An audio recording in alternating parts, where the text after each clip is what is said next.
الشیطان اللعین الرجیم بفضل بسم اللہ الرحمن الرحیم وبہ نستعین وہو خیر الناصر ومعین۔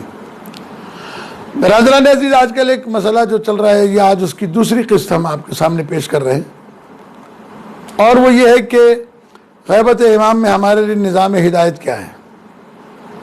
نظام ہدایت قرآن ہے، اہل بیت ہے، اور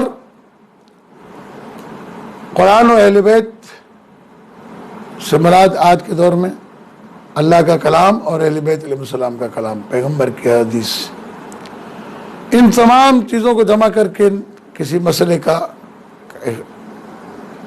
حل نکالنا۔ اب ایک علماء دشمن قوتوں کی طرف سے کہ یہ مجتہد کون ہوتا ہے،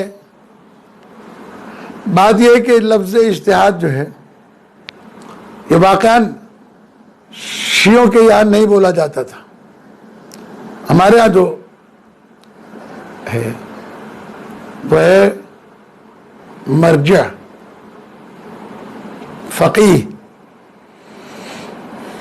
چونکہ بعض لوگ بعض چیزیں معاشرے میں رائج ہونے کی وجہ سے وہ لفظ آ جاتے ہیں، ورنہ تو یہ ہمارے یہاں کا لفظ ہے نہیں۔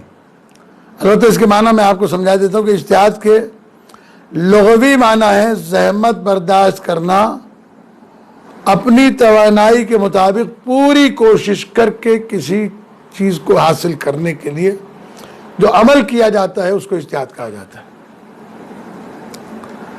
اجتہاد کے اصطلاحی معنی کیا ہے کہ منابع شریعت، دلائل و استنباط کے ساتھ احکام و قوانین شرعی کو سمجھنے کی خاطر پوری توانائی کو صرف کرنے کا نام اجتہاد ہے۔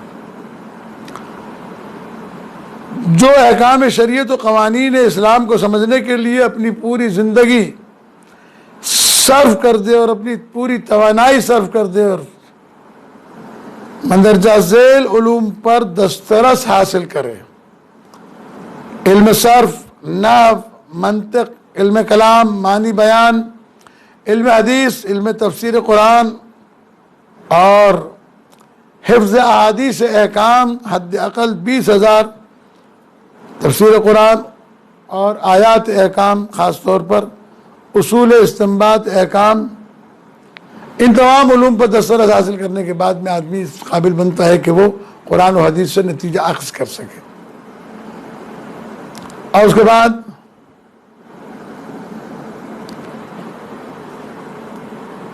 اب وہ علم حاصل کرنے والے مجتہد تو بہت سارے ہوں گے، لیکن اس کے لیے شیعہ میں شرط ہے مرد ہو، عاقل ہو، بالغ ہو، شیعہ اثنا عشری ہو اور عادل ہو اور زندہ ہو۔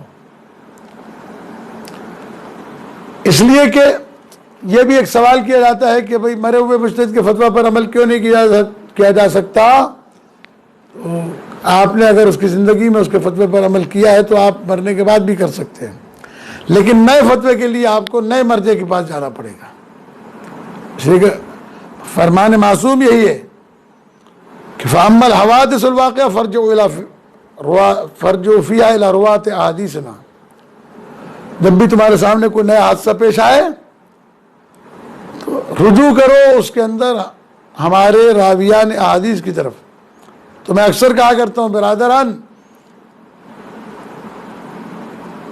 معصوم نے پردہ غیبت میں جاتے وقت ہمیں راوی کے حوالے کیا، روایت کے نہیں۔